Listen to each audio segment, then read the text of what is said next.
Karoo Coco Park, le parc de tous vos loisirs depuis plus de 10 ans.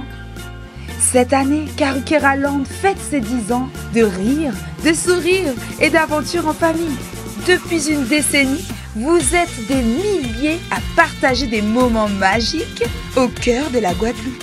Toboggans, animaux, jeux d'eau, manèges, il y en a pour tous les âges, toutes les envies. Merci de votre confiance depuis 10 ans. Et ce n'est que le début. Karoo Keraland, c'est également des hébergements 4 étoiles. Hexagone, actualité.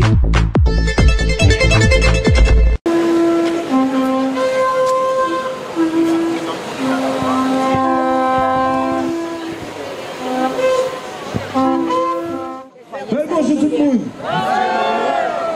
Ça faut me lever. Bonjour tout le monde.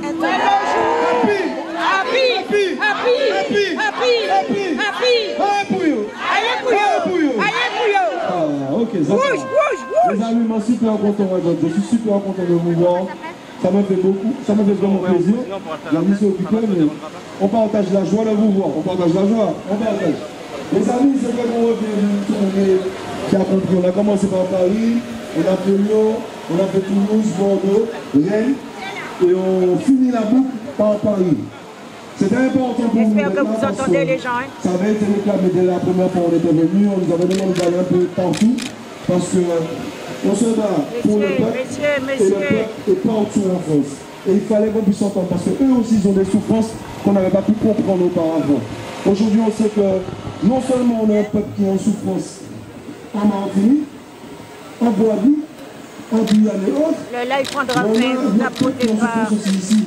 Ils se sont retrouvés prisonniers ici. Les billets sont trop chers. Ils ne peuvent pas visiter les parents. Ils pensent que c'est comme l'Eldorado, mais le point c'est, ils ont envie de revenir, mais ils ne savent pas où ils vont se loger. Et arriver là-bas, est-ce qu'ils vont voir assumer la vie chère qu'il y a là-bas. Donc, on a pu percevoir un peu de tout ça. Bon, pas gamin dans toute parole là. Actuellement, sinon, vous avez marché. Vous êtes malin. Mais les amis, plus que jamais, c'est le moment. C'est le moment d'être rassemblés. C'est le moment de marcher. C'est le moment de dire des choses. Il n'y a pas de petites actions. Toutes les actions comptent. Et je vous avoue qu'on aurait préféré être posé, reposé et puis ensuite rentrer au pays parce que je commence à avoir un peu de froid. Je me suis habitué avec l'hiver. Ah, c'est pas l'hiver, c'est l'été, mais je me suis trompé. Rennes, je ne sais pas, Rennes avant d'arriver à Paris, il y a eu Bordeaux, Toulouse. Est-ce que nous se tournée? Eh ben oui, nous sommes partis de Paris où on a fait 2 dates. Ensuite, nous avons fait Lyon, Toulouse, Rennes, Toulouse, Bordeaux, Rennes et on termine par Paris pour clôturer. Le but de cette tournée, c'était d'aller au plus près de la diaspora, où qu'il soit, puisque on avait eu les remontées qu'ils auraient aimé qu'on soit un petit peu partout. Donc on a fait un appel aux associations qui se sont organisées sur leur territoire respectif et nous ont permis d'être là. On s'est mis à la disposition des associations et puis nous sommes allés expliquer un petit peu la réalité de ce qui se passe. La réalité après 1 an de combat, nos conclusions. Avant ça, nous sommes allés déjà au ministère des Outre-mer déposer ce qu'on appelle le livre rouge, basé sur le livre blanc, où on a pu expliquer nos conclusions et les propositions du peuple. Aujourd'hui, nous terminons par Paris parce que c'est symbolique, c'est là où on a commencé, avant de rentrer au pays, puisque comme on a dit, le combat ne fait que commencer. On a compris qu'on est face à un gouvernement qui refuse d'entendre, refuse de comprendre le peuple, et qu'il n'y a qu'en faisant face à eux qu'on pourra se confronter à eux et leur expliquer qu'aujourd'hui, plus que jamais, c'est le moment d'arrêter. Si on fait un bilan depuis septembre 2024 dans la lutte, si on fait un bilan aujourd'hui après cette tournée des villes étudiantes de France, qu'est-ce que vous avez à nous dire? On a une population qui est en grande souffrance. Pour nous qui sommes sur le terrain en Martinique, on ne voit que la souffrance du peuple présente dans l'île, mais on a une souffrance du peuple qui est dans l'Hexagone aussi, entre les étudiants qui n'ont pas l'appui des parents puisque les parents sont en souffrance en Martinique, entre ceux qui sont entre guillemets exilés ici et que les billets sont trop chers, qui ne peuvent pas rentrer, prendre des nouvelles de leurs parents.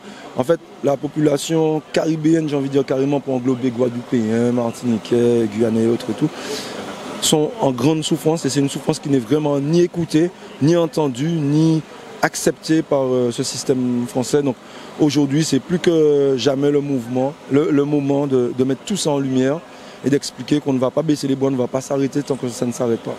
Ce livre rouge, vous avez remis au ministre des Outre-mer, M. Valls. Qu'est-ce que c'est, pourquoi? Que ça raconte? C'est un livret qui explique le ressenti du peuple, la réalité de ce que nous vivons, parce qu'on s'est dit que si on n'est pas écouté, on sera peut-être à un moment lu.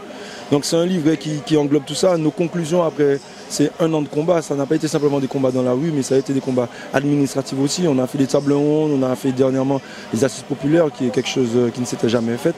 Donc on explique un peu tout ça dedans. Au moins, ils ne pourront pas dire qu'ils ne sont pas avertis.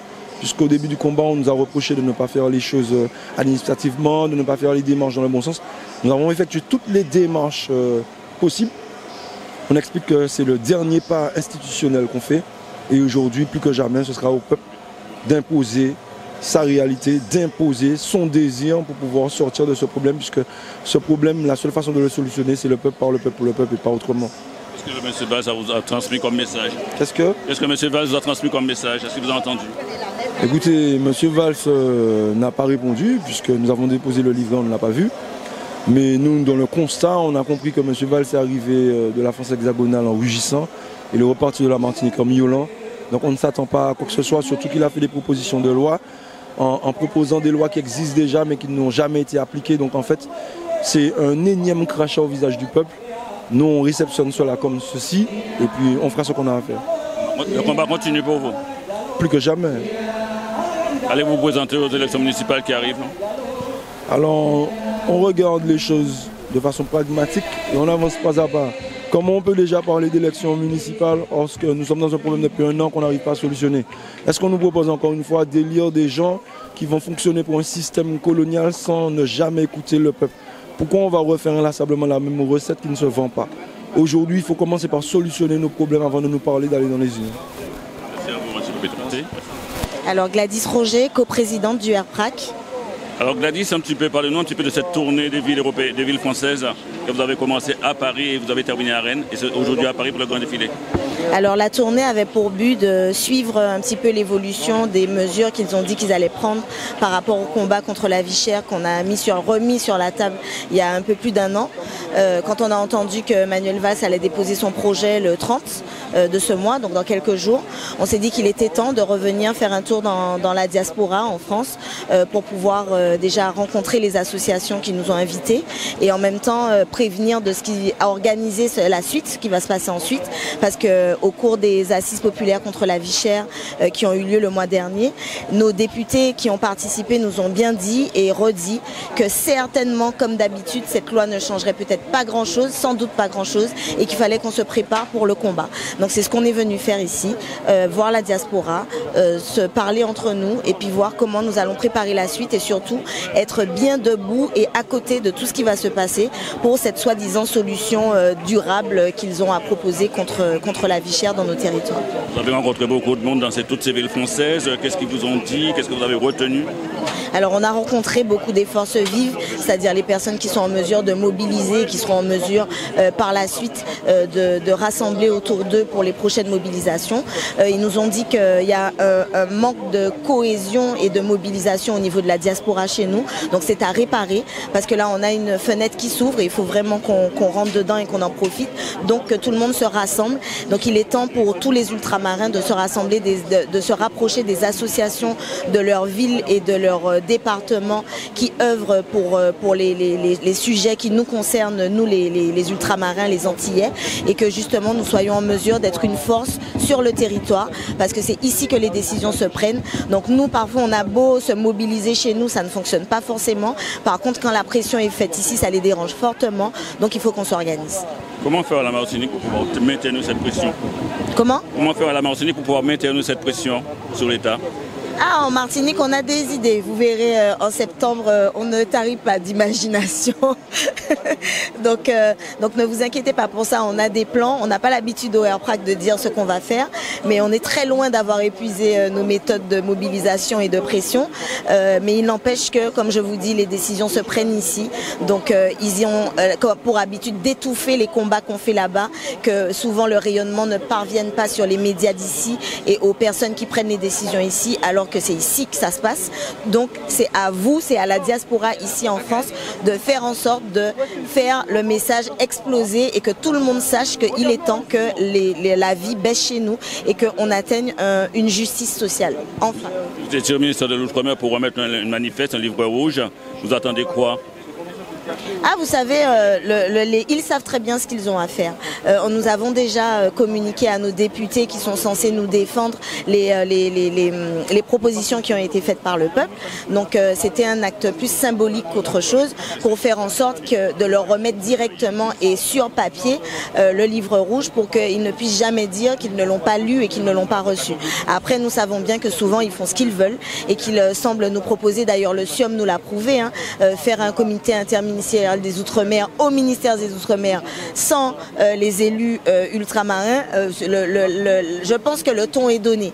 Donc c'est à nous de donner le là et de dire que c'est nous le peuple qui avons le pouvoir et qu'ils ne prendront plus aucune décision sans nous. C'est une première à la Martinique que se manifeste.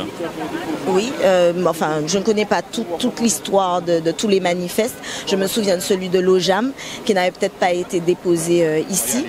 Donc en attendant, là c'est vraiment un livre blanc mais en rouge parce que c'est notre couleur et qui donne les propositions et un peu les directives des personnes qui ont bien voulu participer et les attentes en fait. Donc s'ils ne répondent pas à ces attentes, ils seront responsables des réactions qu'on aura derrière. Merci. Je vous en prie. Merci à vous, Gladys. Mathilde Panot, vous voilà dans cette défilé contre la vie chère en Martinique. Qu'est-ce qui vous prouve à vous mobiliser? Alors, ce qui nous pousse à nous mobiliser, c'est que depuis un mouvement social populaire extrêmement fort en Martinique, il n'y a aucune décision politique qui a été prise pour pouvoir faire en sorte de lutter contre le phénomène de la vie chère, qui, je le rappelle, n'est en rien une fatalité, mais un choix politique. Et pire que ça, vous avez eu des choses qui ont été ressenties comme des douleurs immenses par le peuple martiniquais. Par exemple, cette Légion d'honneur qui a été donnée à Bernard Ayotte, qui est pourtant un des principaux vecteurs de la vie chère, notamment dans les Antilles, mais aussi à La Réunion. Et nous avons organisé sur l'initiative à la fois de Jean-Philippe Nilor et de Marcelin Nadeau, en lien avec le RPRAC, c'était une de leurs revendications, des assises populaires contre la vie chère. Et de ces assises populaires contre la vie chère, nous allons faire à la fois des propositions de loi à la rentrée, mais aussi des amendements au texte de loi qui doit arriver du gouvernement, qui est un texte de loi qui assume de vouloir lutter contre la vie chère et qui, à notre avis, n'est pas à la hauteur. Et puis peut-être une dernière chose, c'est qu'on se retrouve dans un moment où le Premier ministre a annoncé qu'il voulait faire 40 milliards d'austérité à aller chercher dans les poches du peuple après avoir donné pendant 8 ans des cadeaux aux plus riches et aux multinationales. Il est en train de présenter l'addition au peuple et notamment aux territoires dits d'outre-mer qui sont déjà frappés de plein fouet par la pauvreté, le chômage, la vie chère. Et donc il est insupportable qu'en plus on rajoute encore de l'argent en moins pour des territoires dits d'outre-mer qui en ont pourtant impérativement besoin. Un plan d'austérité qui va être difficile pour tous les Français et le Conseil ultramarin en particulier. Oui, et sur lequel on peut faire tout autrement. Nous nous avions montré à l'automne dernier, notamment avec le nouveau Front populaire, que nous pouvions faire tout autrement. Notamment, nous avions réussi à trouver près de 70 milliards d'euros de recettes nouvelles qui venaient notamment de la taxation des plus riches et des multinationales qui, eux, n'ont eu de cesse de s'enrichir depuis le début du mandat d'Emmanuel Macron, pendant que le reste des gens ne cesse de s'appauvrir. Et on le voit, l'année dernière, 650 000 personnes supplémentaires sont tombées sous le seuil de pauvreté. Et pour que chacun et chacune comprenne, aujourd'hui dans notre pays, pour sortir de la pauvreté, c'est en moyenne 6 générations. C'est insupportable. Nous sommes le 7e pays le plus riche au monde. Et donc, ce que je suis venu dire en soutien au RPRAC, c'est qu'aucune répression ne fera taire les voix de celles et ceux qui veulent une vie digne. On va aujourd'hui en Palestine, à Gaza, c'est une grande situation de pauvreté aussi, de précarité, de guerre. Qu'est-ce que dit, avec aussi les militants aussi de chez vous aussi qui ont été arrêtés sur ce bateau, quelle est en réponse, qu'est-ce que vous donnez comme réponse? Alors là, effectivement, on a 2 parlementaires insoumises qui ont été arrêtés hier par l'armée génocidaire de Netanyahou, alors qu'ils menaient une action tout à fait légale avec la flottille de la liberté, qui visait à briser le blocus illégal qui existe depuis 2007 à Gaza, qui est un blocus à la fois illégal mais aussi inhumain. Et je pense que tout le monde a vu les images absolument insoutenables des enfants qui sont devenus des squelettes et qui sont... avec tous les jours des enfants et des bébés qui meurent de faim. Et donc nous disons que la France n'est pas à la hauteur, du premier génocide filmé en direct de l'histoire de l'humanité, et que donc la France doit à la fois décidé de sanctions immédiates à l'encontre de Netanyahou et de son gouvernement, puisque je rappelle qu'il y a 18 trains de sanctions contre Poutine pour avoir violé le droit international en Ukraine et qu'il y a aujourd'hui 0 train de sanctions contre Netanyahou. Nous demandons la suspension de l'accord d'association entre l'Union européenne et Israël, puisque l'Union européenne est le premier partenaire commercial d'Israël. Nous demandons un embargo immédiat sur les armes et évidemment la reconnaissance de l'État de Palestine que Emmanuel Macron ne cesse de repousser mois après mois, alors que tout le monde voit l'urgence avec un génocide du peuple palestinien qui a encore franchi un nouveau stade cet été. Merci à vous, madame. Nous sommes en compagnie de Marie-France Ténitré qui va nous parler un petit peu de cette manifestation. Comment vous avez vécu cette manifestation? Alors, cette manifestation, déjà, je suis quand même ravie de voir qu'il y a du monde. J'espère qu'au fur et à mesure de nation à république et qu'il y aura de plus en plus de personnes qui seront là, d'ailleurs, qu'elles soient d'origine d'outre-mer ou pas, parce que cette malédiction, j'ose dire, de vie chère est véritablement un problème à la racine et qu'il faut traiter. Qu'est-ce qui vous mobilise pour cette vie chère à Martinique? Alors déjà mes origines, puisque vous l'avez vu, pour ceux qui ne le voient pas, je suis afro-caraïbéenne, de Guadeloupe et de Martinique. Je porte un prénom qui s'appelle Marie-France, avec tout l'espoir que ça pouvait représenter, notamment pour mes parents. Donc ce que ça mobilise en moi, c'est le fait de dire que non, c'est pas normal que le pack d'eau, on soit encore à des prix exorbitants. J'en ai marre de recevoir, entre guillemets, ces SMS de ma famille qui me disent, ben tiens, il y a toujours pas d'eau. Ah ben tiens, le pack, toute la nourriture est trop chère. Donc là, il faut véritablement être là pour dire aussi que nous, entre guillemets, citoyens, citoyennes, on demande vraiment à ce que les choses bougent. Donc Michel, j'habite à Clermont-Ferrand et je suis la voisine de Marie Caraïbe. Et voilà, elle m'a tellement parlé de vous et elle m'a parlé de votre cause et je pense qu'on est là pour la défendre parce que c'est trop. Pourquoi chez vous la vie est aussi chère que voilà. Sans du cœur, vous êtes en solidarité avec ce mouvement de la Martinique aujourd'hui. Voilà. C'est important d'être là?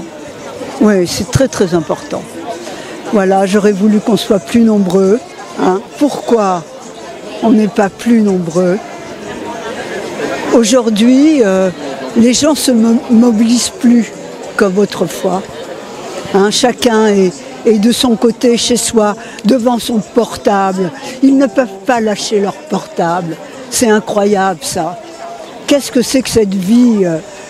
Bon, il y a autre chose à faire dans la vie que d'être les yeux rivés à son portable. Voilà. Alors, André Bazin, Ultramarin d'Ubud, le président de l'association Ultramarin d'Ubud. Je me bats avec mon association contre les billets d'avion trop chers. Un pan de la vie chère, si on peut le dire, puisque nous, ultramarins qui vivons en hexagone, on a beaucoup de mal à rentrer au pays. On a beaucoup de mal aussi à participer à la vie du pays et à faire en sorte que et notre culture, notre tradition soit toujours en nous et pas quelque chose de disparate ou qui est en train de s'effacer comme on a l'habitude de faire avec nous, c'est-à-dire de nous rendre invisibles petit à petit dans ce monde qui est proposé par nos politiciens aujourd'hui. Parlons un petit peu de cette mobilisation de ce dimanche. Alors aujourd'hui, normalement, c'est un écho ou une réplique, on va dire ça, de tout ce qui s'est passé depuis un an, pour simplement rappeler que le mouvement n'est pas terminé. Bien au contraire, la vie chère continue. On a bien vu qu'avec la proposition qui a été portée à la CTM de passer le plafond, le taux de 2,5 à 3%, alors que les problématiques de la vie chère n'ont pas été réglées, on est toujours avec des politiciens qui agissent contre le peuple et qui ne réfléchissent même pas à ce qu'ils sont en train de voter là aujourd'hui. Donc la vie chère continue, on n'a rien changé, on n'a rien réglé et on attend toujours les effets des promesses faites par l'État et la grande distribution. Alors on a baissé la TVA soi-disant mais on ne voit pas les effets, le panier il continue d'augmenter. On a enlevé soi-disant l'octroi de mer sur un certain nombre de produits, mais au final on va rajouter, on va augmenter, donc on va nous faire une péréquation sur les autres produits. 34 familles il me semble, on ne sait pas combien de produits effectivement cela peut représenter réellement. Donc on est dans le mensonge perpétuel des hommes politiques qui oublient qu'ils ont un peuple qu'ils doivent mener et ils font le choix de toujours penser à leur petite carrière finalement. Nous sommes avec Jessie et Maïs qui sont venus avec leurs parents pour cette manifestation, pour défiler. Alors parlez-nous un petit peu de cette mobilisation. Qu'est-ce qui vous pousse à vous mobiliser? Moi je suis venue spécialement pour la vie chère aux Antilles. Parce que c'est pas normal, genre que ce soit plus cher là-bas et qu'ici ils payent des prix abordables et que nous on paye des prix exagérés. Et toi? Moi pareil pour la vie chère, même quand on part en vacances, on vit la même chose que les locaux. Et je trouve que c'est pas normal parce que certes il y a l'octroi de mer et tout, mais les prix sont vraiment abusifs, surtout les billets d'avion. Surtout qu'on part pour des périodes pendant les grandes vacances. Certes il y a beaucoup de touristes et tout, mais nous qui sommes locaux, certes si on est né ici, on ne doit pas payer autant plus cher que des gens qui viennent pour passer leurs vacances. Et pour vous c'est important de se mobiliser pour cette cause, défendre cette cause? Oui, parce que même si on vit ici, les Antillais qui vivent en France, ils sont en France, ils vont vivre ici, c'est pareil pour nous, même pour nous, on se bat aussi pour nos familles qui vivent là-bas et qui galèrent. Il y a même des gens qui se privent de manger pour justement, par rapport à la vie chère, qui ne peuvent plus faire leurs courses normalement comme tout le monde ici. Vous avez une idée de prix qui se pratique là-bas? Un exemple? De quoi? Un exemple de prix que vous laissez là-bas? De prix? Genre par exemple les steaks hachés ils sont à des 30 €, j'ai déjà vu ça à la Galeria. Et les marques elles sont genre 2 fois plus chères que ici. Sachant qu'on vit un prix à peu près 40% sur l'UNICEF, 40% plus cher.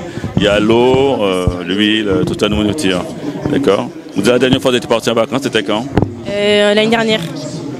L'année dernière, on essaie d'y aller tous les ans, on essaye. Mais cette année-là, on n'a pas été parce que c'est trop cher. Et puis moi, je travaille, donc... Vous trouvez que les billets d'avion sont trop chers? Oui. Surtout cette période-là et puis septembre aussi. Mais en fait, c'est tout le temps cher. Même pendant les périodes de fête, Noël et tout. C'est pour ça que j'ai jamais été d'ailleurs, parce que c'est vraiment cher. Merci à vous. Merci à cette jeunesse qui est mobilisée pour la vie chère en Martinique. Voilà, chers téléspectateurs, nous avons rencontré un jeune de cette manifestation, Gabriel. Gabriel qui est motivé, qui est mobilisé aujourd'hui. Parlez-nous un petit peu de sa mobilisation. Pardon, j'ai pas entendu. Parlez-nous un petit peu de votre mobilisation. Je suis venu aujourd'hui à cette mobilisation parce que je suis pas entier, mais je suis quand même français et les territoires d'outre-mer font partie des territoires français. Et donc j'estime qu'ils doivent être traités comme les territoires de métropole, qu'ils doivent avoir le même accès à l'eau, qu'ils doivent avoir le même pouvoir d'achat aussi. Et tous les scandales du Bumidum, chlordécone, etc. J'estime que l'État doit faire en sorte d'essayer de réparer les erreurs au mieux, même si ce n'est pas possible, et de faire en sorte de faciliter la vie de nos concitoyens d'outre-mer. Et vous vous sentez concerné par cette mobilisation? Oui. Pour ce défaut qu'on dit pas d'eau, repas trop cher. C'est ça, parce que comme j'ai dit précédemment, ça reste quand même des concitoyens français. Et du coup, ils doivent avoir le même accès que nous, doivent avoir les mêmes droits que nous. Et ils doivent sortir de ce système colonial dans lequel ils sont. Merci, Gabriel. On est près du mois. Alors, Kamel Balsin. C'est ça, hein? Oui. Je ne suis pas trompé, responsable aussi des pré-prac en métropole, en hexagone. Aujourd'hui, parlez-nous un petit peu de cette mobilisation. Pourquoi cette mobilisation? Donc cette mobilisation aujourd'hui, effectivement, est nécessaire parce que c'est vrai que ça fait presque un an le mouvement a été lancé en Martinique, un mouvement qui est tout à fait juste pour demander effectivement d'avoir accès à des prix dignes pour que les Martiniquais, les Martiniquaises, du Guadeloupéens et Guadeloupéens, parce qu'effectivement on dit la Martinique, mais on ne parle pas que de la Martinique, on parle des peuples des océans, puissent manger dignement pour quand on travaille, qu'on ait le droit de manger dignement. Et le gouvernement ne nous a toujours pas entendus. Le gouvernement n'a toujours pas répondu à l'appel du peuple qui dit voilà, on veut simplement vivre de notre travail, on veut simplement avoir la possibilité de vivre chez nous, ne pas être dans l'obligation de s'expatrier, de partir ailleurs pour vivre, alors qu'on est des gens de chez nous. Donc, depuis presque un an, le mouvement est en marche, ça veut dire qu'on continue à ouvrir la porte, à faire des appels au gouvernement de prendre ses responsabilités, et c'est toujours pas le cas. Et j'ai envie de dire que c'est encore plus nécessaire, plus urgent de faire ce mouvement aujourd'hui parce que si on a entendu parler du plan des 40 milliards que le Premier ministre a décidé d'appliquer, j'ai envie de dire qu'on n'a pas encore connu la vie chère en Martinique. Parce que si ce plan s'applique comme le Premier ministre le souhaite, ça sera l'enfer. L'admiral Robert, ça sera du gâteau, ce que nos parents ont connu. Parce que le plan de 40 milliards qui est précisé par le gouvernement va mettre les Outre-mer vraiment à genoux définitivement. Alors bonjour, moi c'est Kevin Scarlett. Donc voilà, j'ai fait des concours de beauté en France et à l'étranger, mais surtout je suis une activiste engagée pour la représentation des minorités, donc les personnes LGBTI+, les femmes, les personnes racisées et handivalides. Parce que pour moi c'est important de défendre justement l'union des luttes. On est pour la plupart des personnes intersectionnelles et en plus surtout autour de nous on est entouré de personnes qui subissent, des personnes qui sont issues de minorités et donc il faut savoir être ensemble pour aller plus loin dans nos combats. Qu'est-ce qui pousse à vous mobiliser aujourd'hui? Alors aujourd'hui, il faut savoir que j'ai vécu quelques années aux Antilles. Donc moi, c'est important de pouvoir redonner le... J'ai à refaire. Attends. En fait, ce qui se passe, c'est que j'ai vécu quelques années aux Antilles et j'ai vu mes compatriotes, ma famille subir la vie chère. Moi-même, je l'ai vécu, mais comme j'étais jeune, forcément, je ne me rappelle pas forcément. Mais quand je vois que... en fait, aujourd'hui, les choses n'ont pas évolué depuis quelques années. On voit que c'est aussi un héritage colonialiste, et ça, c'est des choses dont je n'avais pas conscience. Et quand je prends conscience de tout ça, je me dis qu'on ne peut pas rester sans rien dire. J'ai la chance de pouvoir porter justement différents combats sur la scène internationale par rapport au concours de beauté. Et je pense que c'est important de montrer qu'on est vraiment dans certes une double culture, mais qu'on porte tous les combats de nos parents, le combat de nos alliés.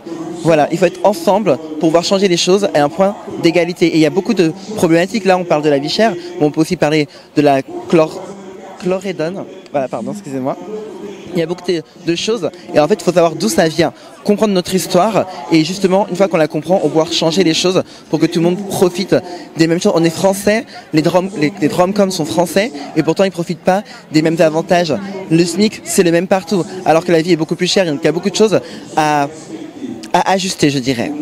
On voit que la jeunesse est présente aujourd'hui, c'est important de voir cette jeunesse aussi sur cette manifestation. Je pense que c'est important de montrer qu'en fait, nos luttes, elles sont intergénérationnelles. Nos parents ont vécu des choses, nous on est un héritage de tout cela, et c'est parce qu'on est l'héritage qu'on doit apprendre et changer les choses. Dites-nous votre nom. Alors mon nom c'est Kevin Scarlett. Merci beaucoup. Merci à vous. Merci. On fait un petit point sur ce marche qui vient de se passer. Qu'est-ce que tu auras à nous dire? Ce que j'aurais à dire, c'est que nous savions déjà que ça ne serait pas une mobilisation comme la dernière fois, parce que c'est les vacances, tout le monde nous a dit oui, même Mathilde Panot qui est venue là nous a dit mais on est en plein mois de juillet, qu'est-ce que vous faites? Mais aujourd'hui, le calendrier des lois, le calendrier des résolutions étatiques qu'ils ont prévues, que l'État français a prévu pour le problème qu'on a mis sur la table l'année dernière, ne dépend pas de nous. C'est le 30 juillet que Manuel Valls va déposer son projet de loi, donc on va savoir vraiment ce qu'il en résulte, parce qu'il y a quelques semaines, il nous a lui-même dit que c'était pas encore potalant comme on dit. Donc nous on attend de voir ce que c'est. Raison pour laquelle on est venu juste avant pour rencontrer les associations et toute la diaspora ultramarine sur le territoire de France. Donc toutes les associations qui nous ont appelés, on est venu les voir. Cette marche n'est que la fin de ce tour qui nous a permis de rencontrer des forces vives qui sont motivées, qui sont militantes et qui auront la capacité et qui ont la volonté de mobiliser autour d'elle pour que ce problème soit résolu le plus vite possible. Aujourd'hui, c'est vrai qu'après un an de combat, on s'est rendu compte, après avoir demandé l'alignement au prix de l'Hexagone, après avoir reculé de 2 pas en prenant en compte toutes les informations qu'on avait eues pendant la table ronde et en disant d'accord, nous acceptons une résolution de conflit avec un différentiel sur tout l'alimentaire et sur les médicaments et avec un maximum de 15%. On se rend compte qu'on est encore en train de tourner en rond, qu'on a une loi qui va être déposée avec une histoire de BQP qu'on avait déjà renié pendant les tables rondes en Martinique et BQP qui ne concerne même pas tous les produits. Donc on n'avance pas, on a des choses qui sont proposées mais qui étaient déjà dans des lois qui ne sont pas appliquées chez nous et nous on veut la résolution et on veut surtout qu'après ce combat-là, on ne nous parle plus jamais de venir à 8000 km demander, réclamer quoi que ce soit au gouvernement français qui nous a prouvé que nos problématiques ne les concernent pas, qui peuvent encore nous faire tourner en rond pendant un an, alors que depuis plus de 15 ans ce problème est sur la table et même plus 59, 74, etc. Et qu'aujourd'hui nous avons besoin d'une autonomie totale, pouvoir prendre nos décisions sur nos territoires en fonction de nos problématiques sans avoir besoin de voyager à 8000 km pour demander quoi que ce soit à qui que ce soit. Nous sommes en mesure de le faire, nous pouvons prendre nos responsabilités. Ça fait plus d'1 an qu'on leur demande est-ce qu'on est français ou pas devant les prix de la nourriture et de l'alimentaire. Ils nous prouvent qu'apparemment non. Donc là, nous avons besoin d'une réponse définitive et si cette loi ne règle pas le problème, eh bien, très bientôt, ils verront l'ampleur de notre colère. La mobilisation continuera. Continuera et s'amplifiera. Merci. On peut dire quand même en plein mois de juillet, quand même, il y a eu quand même du monde. Oui, il y a eu du monde en plein mois de juillet. Et certains nous avaient préconisé de ne pas faire cette marche parce qu'il y aurait eu personne pour les vacances. Mais nous, on est conscients qu'il n'y aurait pas eu les foules la première fois que nous sommes venus. Mais il y a quand même du monde qui n'arrive pas à voyager, du monde qui est dans la douleur, du monde qui a fui le combat. Et même des gens qui sont de passage en vacances. Là, on a des gens qui sont sortis du sud qui sont là. Donc on se dit on va faire quand même la marche parce que, comme je l'ai dit en arrivant, c'est pas la quantité qui compte, c'est la qualité. Et l'important c'est que le message soit véhiculé. Pendant qu'on choisit nos périodes de combat, le gouvernement lui, en tout temps, il nous impose des choses qui n'étaient pas normales. Je parle de mémoire que le 30, il y a une proposition par Manuel Valls, une proposition qui nous fait déjà rire parce qu'on sait très bien qu'il n'y a rien à en tirer. Changer la vie de me faire mentir, on sait bien qu'il n'y aura rien à en tirer. Donc nous on n'a pas de chance sur le terrain, il faut comprendre aussi que nous menons beaucoup d'actions sur le terrain là-bas. On vient de sortir des APDC, on nous a demandé un certain calme, puisqu'il fallait qu'on invite des députés à être là avec nous, des maires, et on ne pouvait pas faire ça en pleine confrontation. Donc ça demandait une certaine sagesse d'être posé pour les invitations, pour qu'un maximum de personnes puissent répondre aux invitations. Bon, ça a été vraiment un grand succès ces APVC, sur 2 jours totalement. Et là maintenant, nous avons décidé, avant de reprendre les combats pleinement sur le terrain, parce que nous allons reprendre les combats, qu'il fallait quand même faire un tour et puis expliquer un petit peu à la diaspora qu'est-ce qui se passe. Donc aujourd'hui, la réussite de ce rendez-vous-là, avec cette population que nous avons, ce nombre qu'on a malgré cette période de vacances, nous démontre que les gens sont quand même attachés, ils veulent savoir, ils veulent comprendre, qu'ils sont mobilisés. Parce qu'on aurait pensé que ça aurait été en plein hiver. Je pense qu'on n'aurait pas eu de place pour circuler. Donc aujourd'hui, plus que jamais, il faut que nous soyons à la hauteur des attentes du peuple. Puisqu'ils ne sont pas venus nous chercher, nous sommes venus les chercher pour un combat. Et aujourd'hui, qu'on a suscité l'espoir en eux, on se doit de rester mobilisés, de ne pas baisser les bras et de combattre vaille que vaille, coûte que coûte, quoi qu'il en coûte. Est-ce que l'arrivée de Manuel Valls au ministère de l'Outre-mer n'a pas aussi changé les donnes? Non. En changeant des mots. En tout cas, pour ceux qui en est de moi-même, ma façon de penser, ils nous ont offert une nouvelle marionnette en espérant qu'on allait être dans ce jeu de dupes. Ils ont encore une fois fait des écrans de fumée, ils ont fait des effets d'annonce et puis ils se sont dit que cette génération, nous, on allait s'arrêter aux effets d'annonce. Mais bon, nous sommes là pour leur démontrer qu'ils n'ont pas affaire aux sages qui étaient avant nous. Nous, on ne dit plus les anciens, parce que les anciens, c'est ceux qu'on range dans un coin et qu'on n'a plus besoin. Nous, on dit les sages. Donc, ils n'ont pas affaire à nos sages, parce que nos sages ont laissé des leçons pour nous. Et de par ces leçons, nous savons que nous ne devons surtout pas nous laisser piéger par les effets d'annonce, que nous devons nous arrêter sur des actes. Et pour l'instant, ce gouvernement n'a fait aucun acte pour que la vie chère puisse être éradiquée. Même pas l'espoir de l'éradiquer par leurs actes. Donc aujourd'hui, nous allons faire des actes qui vont leur démontrer que nous sommes ultra déterminés. Ce réunion du 30 juillet, pensez-vous qu'ils vont prendre quelques revendications que vous avez ramenées dans ce livre rouge? Ils ne prendront aucune revendication que nous avons fait pour la simple et bonne raison qu'ils ont fait le SIOM sans les députés ultramarins. Ce qui démontre qu'ils n'ont pas envie de prendre en compte ce qui est dit par les députés ultramarins. Ils feront des effets d'annonce pour essayer de faire croire qu'ils vont se bouger au vu de ce qui s'est passé. Mais clairement, éradiquer le problème, ils ne le feront pas. Or, nous ne sommes pas venus leur demander des pansements sur les pansements.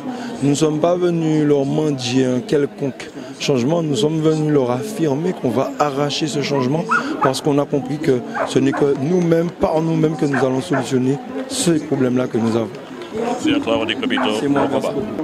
Bonsoir à tous, alors c'est Fred Bulvert, gérant des restaurants Créole Avenue. Il y a Saint-Ouen, Saint-Ouen-l'Aumône, Villeneuve-Saint-Georges et Rungis. Voilà, aujourd'hui vous avez accompagné le AirProac sur cette tournée en France. Qu'est-ce qui vous a motivé dans cette organisation? Moi j'ai toujours été militant avant même les restaurants, donc étudiant, militant. Donc, un mouvement s'est mis en place, ça a commencé en septembre de l'année dernière, 2024. Donc on a déjà travaillé sur le mois de novembre. C'était très marquant, très percutant les manifestations là qu'on a fait sur Paris. En plus on a vu que ça a fait du bien aux gens au pays. Et nous on vit ici mais avec le cœur là-bas. Donc même si on est là, on fonctionne. On est là pour travailler, on va dire. Donc pour nous, tout ce qui se passe au pays nous concerne également ici. On a nos familles, on a des amis. On compte peut-être finir nos jours là-bas. Donc voilà. Donc je pense qu'il est indéniable que la vie est trop chère, qu'il y a un problème d'exploitation de notre peuple, que les gens, ils ont du mal à finir les fins de mois, ils ont du mal peut-être même à avoir de quoi faire des loisirs, de quoi se faire même plaisir. Donc manger pour survivre en 2025 dans un pays comme la France, c'est pas possible. Donc soit on est français à part entière ou soit on est français entièrement à part et on parle de nous donner un autre statut et on va sur autre chose. Mais si on a la pièce d'identité française et qu'on est soi-disant français, il faut que les choses évoluent. Vous trouvez que les choses n'évoluent pas en Outre-mer concernant les prix? Non, les prix, on a commencé un combat en septembre, les prix ont encore augmenté selon certaines statistiques. Donc ça veut dire qu'on n'est vraiment pas respecté à ce niveau-là. Donc il faut mettre une pression populaire et puis que les chefs d'entreprise comprennent, que les politiques comprennent qu'il faut se mettre sérieusement autour de la table et mettre en place des décisions pour que le peuple puisse avoir des prix corrects. La manifestation à Paris est importante pour la mobilisation en Outre-mer? Complètement, puisque les décisions sont prises ici. Le jour où on aura un ministère de l'Intérieur à Fort-de-France, on fera que Fort-de-France. Mais là, étant français, on sait que les décisions se prennent ici. Le ministère de l'Outre-mer est ici, le ministère de l'Économie, etc. Donc les grandes décisions sont prises ici. Donc il faut montrer qu'on est sur le combat et que le peuple est solidaire. En plus, ce qui est intéressant avec l'Hexagone, c'est qu'on va être martiniquais, guadeloupéens, même si le combat est parti en Martinique. On se retrouve également avec les Guadeloupéens, des Guyanais, peut-être même des Réunionnais. Et ça aussi, c'est quelque chose d'important. Et que dans l'Hexagone, en accompagnement du combat du RPRAC, on peut aussi poser nos soucis ici également, peut-être, qui est peut-être de toujours être rattaché à notre culture, de ne pas oublier d'où on vient, parce qu'on vit dans un monde où il y a toutes les communautés et qu'en grandissant dans telle ou telle ville, on a nos enfants qui peuvent avoir un problème d'identité, de repère. Donc en allant aussi dans un combat politique comme celui-là, l'intérêt aussi pour quelqu'un comme moi d'intégrer le combat, c'est aussi ce côté culturel où on se retrouve, on fait peuple et qu'on montre aussi à une jeunesse qu'on doit travailler et vivre ensemble. Merci à toi, Fouad. Merci. Outremernews.fr, le site de l'actualité Outre-mer, 24 heures sur 24 et 7 jours sur 7. Retrouvez la chaîne Outremer News sur YouTube.